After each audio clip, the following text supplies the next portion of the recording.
Hey everybody, welcome to the channel. I promised you my top 10 miniatures games, and that's what I'm going to deliver today. Welcome back. I hope you're having a good day. The first thing I want to ask is, if you're new to the channel, hit that subscribe button. And also, I'd like to take a moment. You can join, you can actually donate to the channel if you want. You can visit my Ko-fi page or my Patreon page, and you can look for Easterlings Gaming, and all that support would be greatly appreciated. You also get to join my Discord channel. You'll get to see some previews of upcoming videos or paintings and stuff like that of miniatures. Anyways, moving on to the top 10 list. Now, you saw in the upcoming which board games I was going to be listing, but I didn't put them in any particular order. And what I'm going to do is I'm going to list which ones I think, which I own, I've played, I've tried, and I'll also mention a few other games that I haven't tried that are not part of the top 10 that might eventually become part of my top 10. And to start off, we're going to mention the ones that I'm not talking about. So I'm not talking about Warhammer, because that's a tabletop game. I'm not talking about the Lord of the Rings tabletop game. I'm not talking about Blood Bowl. Yes, those are miniatures games, but I'm talking specifically board games that rely on miniatures to play it. Now, there are a ton of board games out there that don't need miniatures, frankly.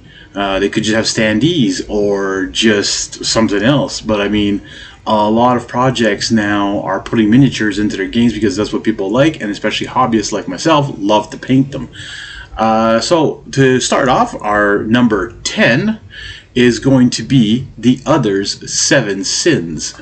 Now, if you haven't played this one, this is 1 to 5 players, and 2 to 5 players, because you cannot be one player, because if you're playing one player, you're the bad guy, and then there's nobody against you. So the point of The Others is that one person is playing one of the sins, so there's 7 deadly sins to choose from. Now, 2 come in the base game. I don't remember which ones. I'll be posting pictures, so you'll be able to see which ones those are, each of them. And then you can get 5 other ones as expansions. And you can also get other teams, and you can also get the Apocalypse expansion, which I picked up and I've actually painted the miniatures for already. So the bad guy, or the one player, picks up one of these sins and gets to play against the other players. Now, I might be mistaken. It might actually be 2 to 4 players, because I think you actually choose 3 players. Anyways, it's a little complicated. I'm not going to go through all the details of how you play the game. My first impressions and why it's number 10 is it's a very hard game, and I find the setup is a bit long, and I find that if you're playing against other players, so again, your goal is to defeat them and their goal is to try and beat you.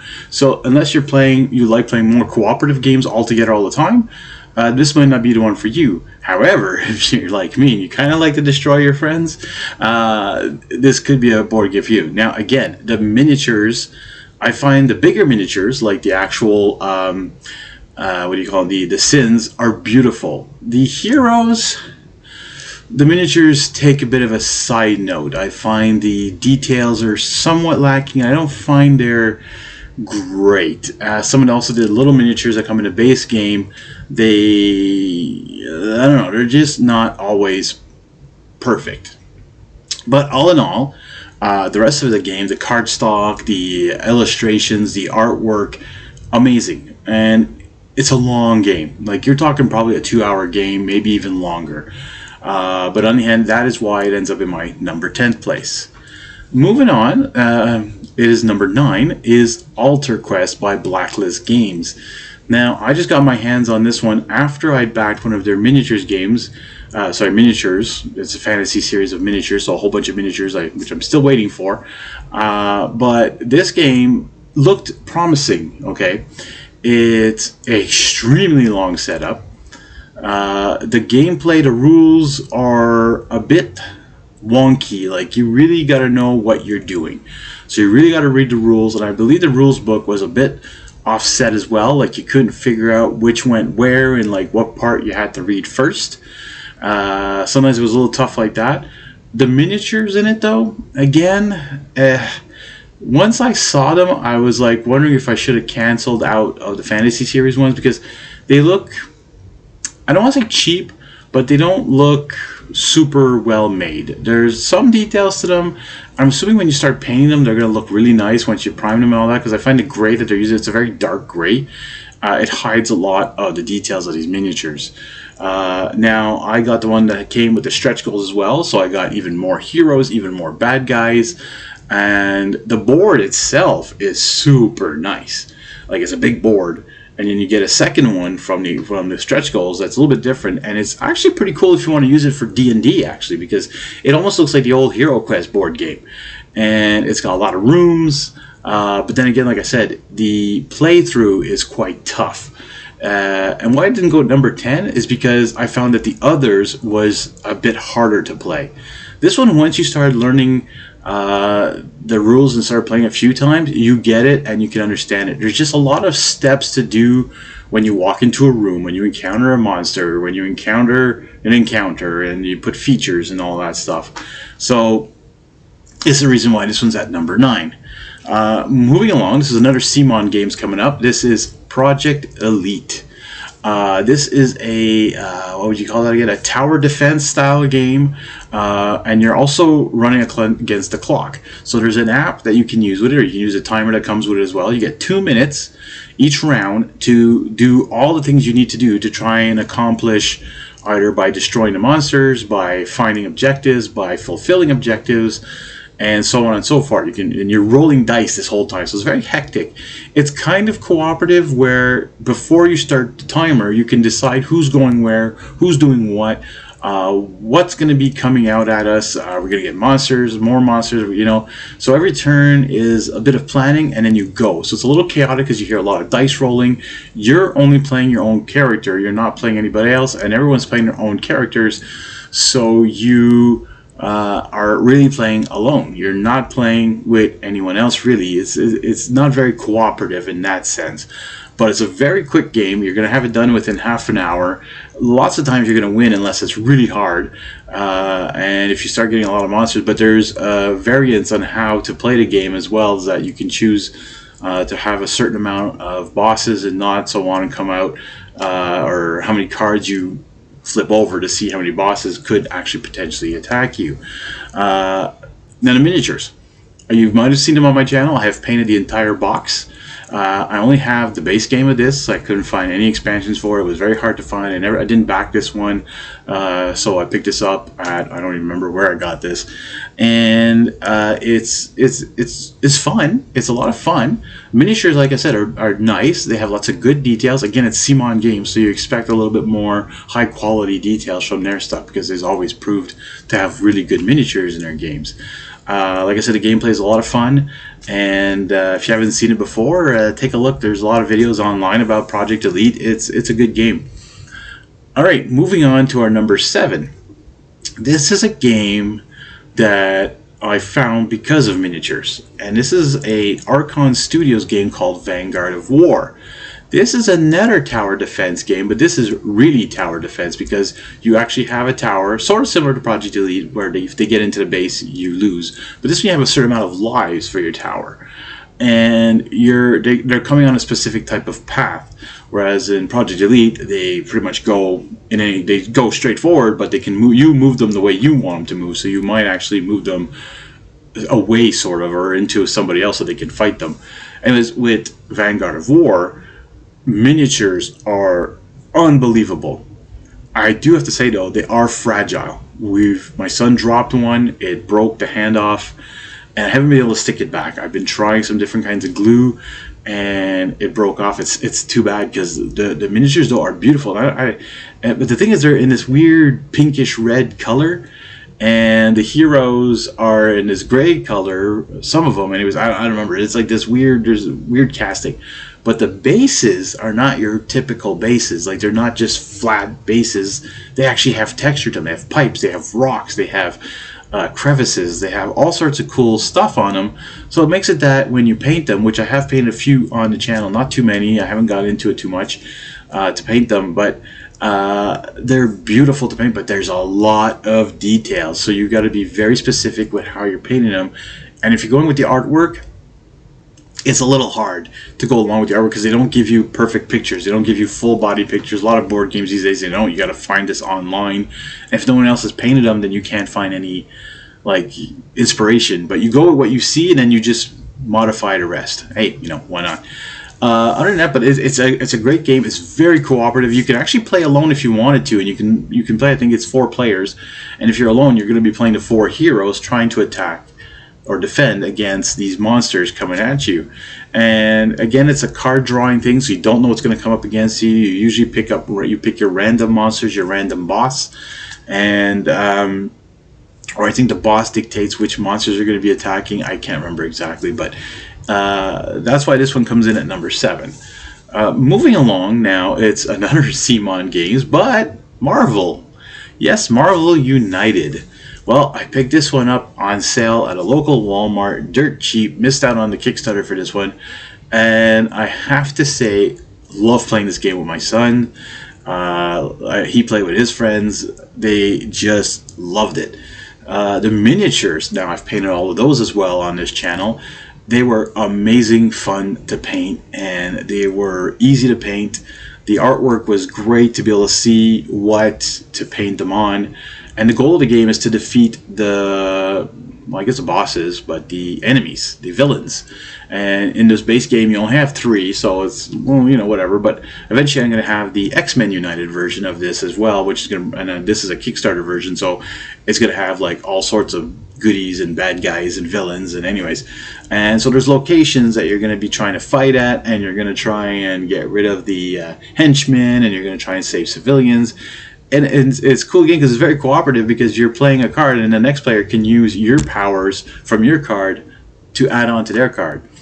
And then the villain plays at some point, and then anyway, so on and so forth. Like, again, I'm not going to go into all the rules about each game. I'm just going to say how I feel about them and what I think. This is a great, I think, family game. This is great for kids. Great way to get them into miniatures games, because the miniatures are nice. They're fun. They're cool. They're superheroes. So it might entice children to play again. The next one, so the next 5, I actually had a hard time really dealing with them. Now, they're all CMON games. I'm a huge CMON fan, as you can see in the background. I mean, pretty much the board games I buy are CMON games. So the next one, number 5, is Massive Darkness. Not Massive Darkness 2, I haven't received that one yet. But Massive Darkness, and again, this one I picked up out of the blue. It looked really cool. It was on sale somewhere, I can't remember where, anyways. And I was able to pick up a couple expansions. So I picked up the Noble versus the Cockatrice and the Elementals. And I think that's the only ones, but there's a few more, and you can't find them pretty much anywhere, especially not in Canada anyways. There's a lot of places in the States, but some for some reason they don't ship them. These ones, but like any Massive Darkness stuff, doesn't ship to Canada for some reason. Don't ask me why. Okay, so Massive Darkness is a dungeon crawl game, and it's already set up. So you set up the whole board, and you're going to walk through with your heroes, and you're going to attack these random monsters again. So it's a card generated thing where the cards you pick tells you what you're going to be fighting. As you add on some more expansions, you're going to get different types of bad guys, which is cool. You're going to get some greater monsters, lesser roaming monsters. And there's like 3, 4, 5 levels of the dungeon, and as you move up, then you get better treasure, better stuff. But the thing is, when you're done this level, you can't bring those level 5 treasure with you into the next story. I don't believe so. I may be wrong. Please comment down below if I am wrong. From what I saw, it doesn't work that way. But on the other hand, if you're in if you're in a dark room, then the monsters get a little bit more powerful. If you're in a lighted room, then it helps you, I believe. There's treasures to be found. It's actually a really fun dungeon crawl game. I really enjoy it. And the miniatures, again, beautiful miniatures, lots of details. I've already started painting some of them. I think I did the Earth Elemental. I've done a few other ones. I can't remember which ones I've done now. But they're great. They're nice quality miniatures. Again, it's CMON Games, and I find that they do a lot of good stuff. And they've inspired me to paint their miniatures because they're so nice and easy to paint as well. So if you're looking for a good board game as well, dungeon crawl, and it's actually quite easy to understand. It's a bit of a long setup because you got to set up the board and all the treasures and all the monsters and all the roaming monsters and all that, like per level. So that is a bit long and arduous to do, but you set that up, but you're good for a couple hours of gameplay, even sometimes actually faster depending on how much you want to attack and move up quickly. For the next one, number 4, again, like I said, another CMON Games. This is cool. I never was into Cthulhu and stuff like that, but this one seemed interesting, and just the way the miniatures looked. Again, miniatures attract me to games, and I base myself on what the miniatures are like. So Death May Die. Cthulhu, Death May Die. I wish I was able to find the extra dice for this game, because you need them at some point. You go through dice in this game like crazy, and they are hard to find. People are putting them on eBay for ridiculous amounts of money. Anyways, I don't get that. I don't know why you always try to make money off of people these days. You should be there for the gamers. Anyways, that's just that side note. So Death May Die is all about Ryla and Cthulhu and what are they called? The Elder Ones. They're called Elder Ones. So there's Yog Sothoth, there's the Black Goat of the Woods, there's other ones. Anyways, and they come with their own minions and abominations and what's the other word? I don't remember. There's like a special character that they come with usually.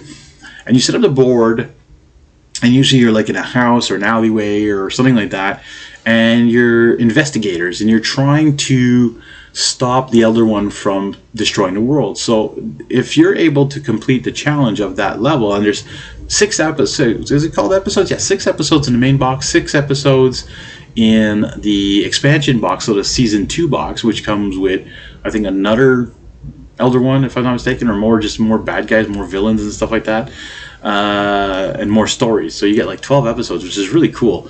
And each episode comes in this little box that contains everything you need. So the cards, the tokens, the instructions how to set up, and then you have your Elder Ones.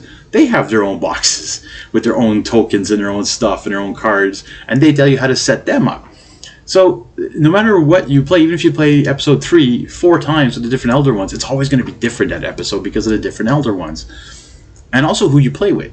This is a game where you really got to cooperate, and you really got to figure out, okay, who's doing what, where are we going, how are we going to keep our sanity, because if you go insane, the game, you lose that character. And in some storylines, I think if you lose one character, your game is over. But a lot of times you want to get a little bit crazy, because then you upgrade your character. And you upgrade your character, you get more dice, and you get to roll against the bad guys. But then sometimes the board can get quite overwhelming once you get certain levels. And once you get the Elder One on the board, he gets tougher. You got to defeat him like, I think, 3 or 4 times. Like, I think there's like stage 1, 2, 3, and then final stage. And they're not easy to defeat. And sometimes they bring more guys on the board. So sometimes running away is a good idea. Sometimes just backing off a bit and thinking your time. But other than that, Cthulhu Death May Die almost made my top 1 until the other 2 board games into my life. But then there's another one in here that I haven't talked about, CMON games that everyone knows, which is going to be my number 3, Zombicide. Now, Zombicide is very vague, of course, because if you know, there is a Zombicide 2.0 that just recently got released. There's a Zombicide The Quick and the Undead or something like that in the Old West that's still out on, well, that's being produced or whatever. It's going to be delivered eventually. It was on Kickstarter not too long ago. And so they had an original version Zombicide. Then they had Black Plague, which I own, and as well as Green Horde, which I own, Invader, which is in space. And to me, it's not zombies. They call them zombies. People call them zombies, but they're Xenos. So to me, it's just an alien fighting game more than that. And even the Green Horde, they're saying, oh, they're Green Horde, they're orc zombies. I like just calling them the orcs. I like having them that it's not actually zombies, because it makes it different. You know, you have your different versions. And the original one really is zombies that are attacking the city and stuff. So it's really urban area, and it's more like nowadays. Then you have Black Plague, which was back in medieval times. And what was kind of cool, and I actually liked this one. I kickstarted this one, so I backed it, and it was, I loved it. I loved the fact that it was medieval, but they still had some of their issues with the targeting priority and stuff like that. It was a little hard to figure this out and to see what they were going to do with this. But anyways, just the medieval aspect. So you're having swords, you have your crossbows, your bows, and you're fighting like all sorts of cool zombies. Like from the medieval times, you have like jesters. You have, if you had the specialty NPC characters, you'll have like something that refers to Game of Thrones. You'll have people that refer to a priest kind of thing. There's a bad Snow White, so you know, like a zombie fight Snow White. It's cool. Now I've painted all of these as well. Actually, every one of my Zombicides is painted except for 2.0, which I've only just recently started. The miniatures are amazing, of course, because they are CMON games. The original Zombicide, I found the plastic was a little wonky. Sometimes the heroes were not so great. I ended up selling all of those to buy Black Plague and then eventually Green Horde as well, because these cost a lot of money, and with no supporters or no other income, just my own self putting money into this, it can get expensive, these hobbies. But so I sold all those and bought Black Plague, Green Horde, and then Invader eventually. And I was on the fence about 2.0 because I was like, oh, they're just revamping it. But then I heard about the changes they made to the way you spawn stuff, the way you target stuff, the way you play the game, and it interested me. So I picked up the base game. And I had to say, I had a lot of fun with the base game, and I find now you actually have a chance to win. And Invader did the same thing. I thought it was going to be a little weird because I was like, oh, it's in space. What was Zombicide doing in space? But no, it's a lot of fun. And there's civilians and there's military people. And they each have their own little unique set of traits that, like, even civilians, they can search everywhere, but military people can only search in, like, red zones. So they can only get special weapons and stuff like that in certain areas. But they have more health than the civilians. The civilians have less health. And Zombicide Invader introduced, like, a targeting priority. So you get to actually pick who you want to attack and use that many dice on it. And it was for you, those Zombicide, you roll a certain amount of dice based on your weapon, and each hit is onto each zombie or xeno or whatever you want to call these guys, or orc. And then you hit a certain target priority. But if you've got a big guy in there and you don't have a strong gun, you want to get rid of him, you can pool your dice together to attack the one target. So this way you're also making it that if there's a hero in there, you're not attacking it. You're saying, well, I'm prioritizing this orc or whatever. And you're just trying to get rid of this bad guy. So I found that cool. And then they said you can use that in Black Plague and Green Horde, and it works out well. It actually comes out that you can win these games pretty easily now. And 2.0 really did a good job with that as well. And the new spawning, they have actually dark zones, which I'm assuming they base themselves off of massive darkness. So when you open a room, you don't spawn in each room, you only spawn in the dark rooms. So that's kind of cool. I kind of like that. So they kind of took a twist on some of their old games and brought them into this one. Miniature wise, as you saw, I painted a few on this channel. It was just the abominations I painted.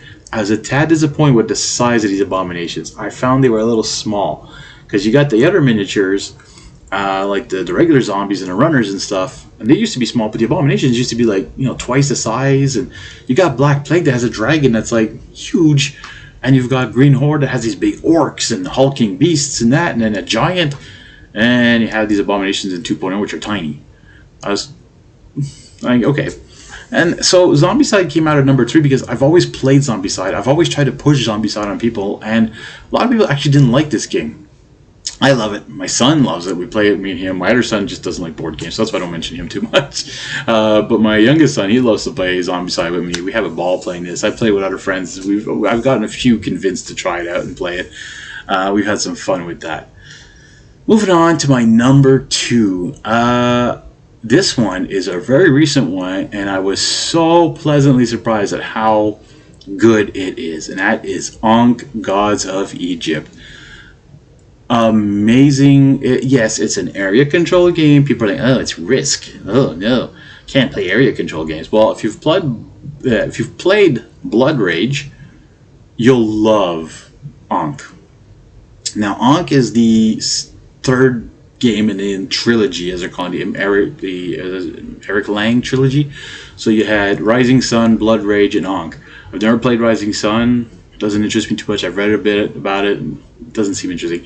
Blood Rage was a area control, but I didn't like the way it played. It was a lot. I think it was chance more than anything else. I don't know. I just didn't like the way it played out. But Ankh surprised me. And when I played this the first and second time, I was blown away by how easy it is to catch on. But there's a lot of rules and a lot of steps. But as you play, you learn them, and you're able to play again the next time and actually really catch on to it.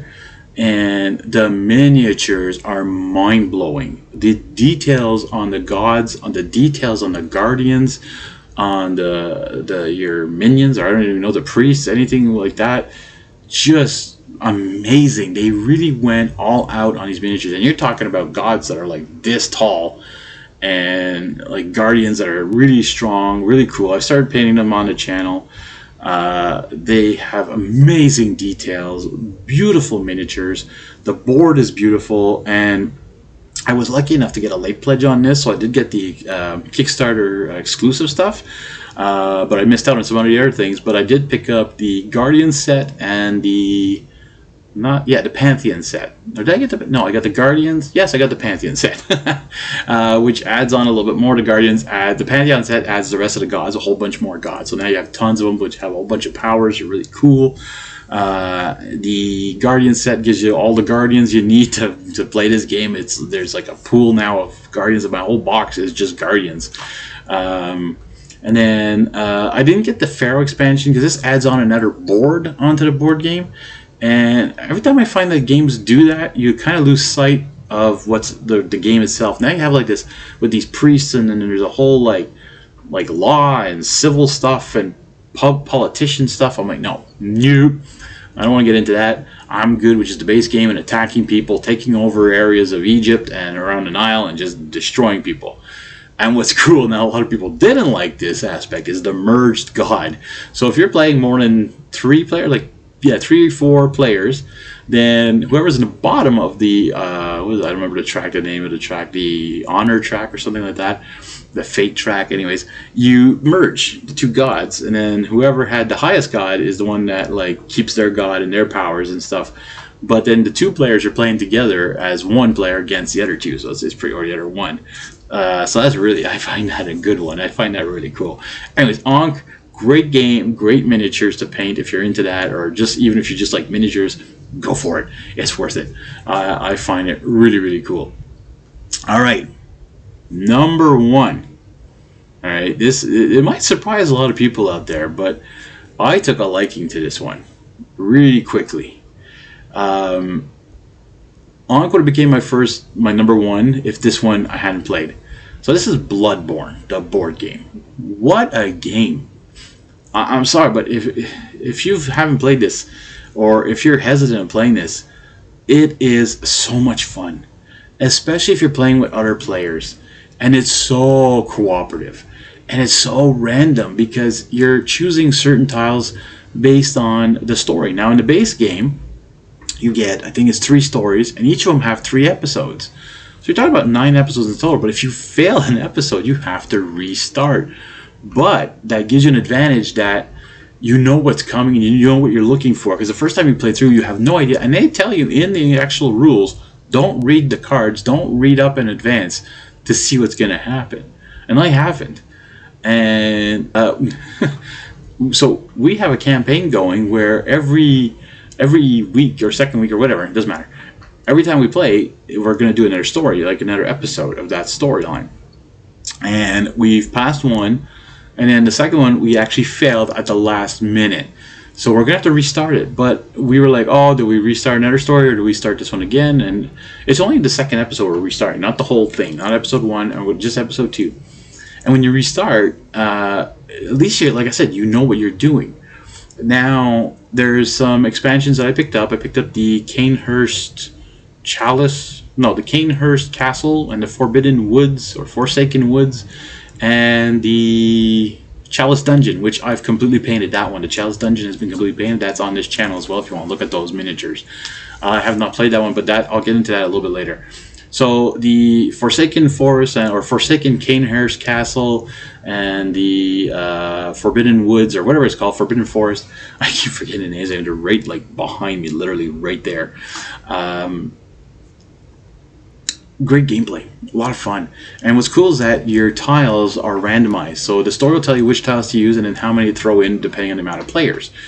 And so you have to look for these tiles because some of the storyline based itself. So say once you get to this tile, reveal this card. Once you defeat this boss, reveal this card. Once you do this, do that. So it's one of those like adventure books, you know, like where it's like, oh, you did this, go to page here. Well, this is similar to that. So you really have a lot. And then the 2 expansions, not the dungeon one, but the 2 other ones, you can use the creatures sometimes from the base one, or sometimes it has their own creatures. Has more storylines again, but there's no new heroes in these ones. It's just new stories, and you only use the tiles from those box sets, Whereas the Chalice Dungeon, this is what's cool, is you use the Chalice Dungeon tiles, but you can use any enemy and any boss you want from any of the games of Bloodborne. So, and it becomes a dungeon crawl. Your point is just to defeat the boss. There's no storyline, there's no you go here if that, if this and that. You're going through the dungeon, and as you explore, things happen. Either you're going to have some bad guys to face, or you're going to have a boss to face eventually. Now, what's cool about Bloodborne 2 is when you set up, you have this spot, this board, that has 3 villains. And sometimes the episode will tell you which villain to put, and maybe say, oh, and choose 1 or 2 or 3 random villains. And then you shake them up, and each have a side to them. So there's 2 sides, and sometimes they're harder, sometimes they're easier, sometimes it's not great. But you get 2 sides to choose from, and you mix them up. And then you place them on this board randomly. So again, and then you don't know what you're going to be facing and when. So there's so much replayability in this game. And like I said, if you fail the level, who cares? You know what's going to happen, but you don't know which bosses, because you will change your villains when you play the episode again. I would anyways. I wouldn't keep the same villains. I would say, oh, they said 2 random ones? I'm picking 2 random ones. I don't know which ones I'm going to get this time, but I know what I'm looking for. I know I got to find the graveyard because there's something important that happens there. And again, the miniatures, mind-blowing. They're beautiful miniatures, such detail, what you would expect from CMON games. And I think this board game is quite old enough, but it supposedly just got delivered like a year ago, or during, anyways, I don't remember when it got delivered, but I ended up finding some of these and picking them up because they were just great. And I just love the replayability factor of it, and I love the miniatures. And I find that playing with your friends, it really makes it intriguing, because you don't have to play in order. You don't have to say, okay, you're player 1, 2, 3, 4. You say, I'm going to go first this turn. How about you go now? On this one, you should go first. And because of where you're placed, where you are, and the powers you might have, might make it that it's advantageous for you to go first on this round, or to take care of this enemy, or to, you know, something like that. I'm really looking forward to playing all the episodes under the whole. I think there's 12 in total stories now, because I got the 2 expansions plus the Chalice Dungeon, which is a dungeon crawl game, and I've liked those. So those are my top 10. Some of you are going to be like, well, what about all the D&D games out there, like Castle Ravenloft and all that? Now, I have played 3 of those. Castle Ravenloft, I've played The Legend of Drizzt, and the one with the dragon. I can't remember the name of that one. I've played those. I've liked them. They're dungeon crawls. Their miniatures were not great. I don't know. It's just my opinion. I just find, and to be honest, it got boring, those games, because yeah, you can mix them all up, but it was very kind of direct. I mean, anyways, it was okay. They were okay games. Other people might even mention Descent, which I originally loved, but ended up losing interest in that one pretty quickly, actually. I just didn't like the way it played out. It was just my opinion. But the miniatures were beautiful, though. There was also the Star Wars Imperial Assault version, which was just like Descent. Again, that one, though, is supposedly you really had to play just a campaign. There was no, oh, you want to just play this version or this story or whatever, this map, you can do that. There are so many other board games, I'm sure, out there that are miniature-based. And I'm sure that in the future there's going to be some more miniature games that come out that could change my top 10, which maybe I'll redo one day. But what I want to know now is, down below in the comments, what are your top 10 miniature board games? Maybe I missed some. Let me know. Maybe there's something out there that I should be painting. I do have a whole backlog of things that I have to paint, but hey, it's a great hobby anyways. So I hope you enjoyed this top 10 videos. I hope you enjoyed the screenshots of the board games that showed up. I want to thank you guys again for watching. Again, hit that like button. It's really supportive of the channel. Subscribe if you're new. Even if you never watch them again, just having the subscriptions is helping my channel grow even more. Like I said, you can visit my Patreon or my Ko-fi pages as well. Look for Easterlings Gaming on those channels. The links will also be in the description below. And there you can just one time send me a donation or make a monthly one. And I'm not asking for much. I'm just looking for more supplies to record, maybe eventually purchase some new paints and stuff like that, just to try some new stuff out and to keep these videos coming for you guys. I love making my videos, and I love hearing from you guys. So anyways, thank you all for watching. We'll catch you all in the next one.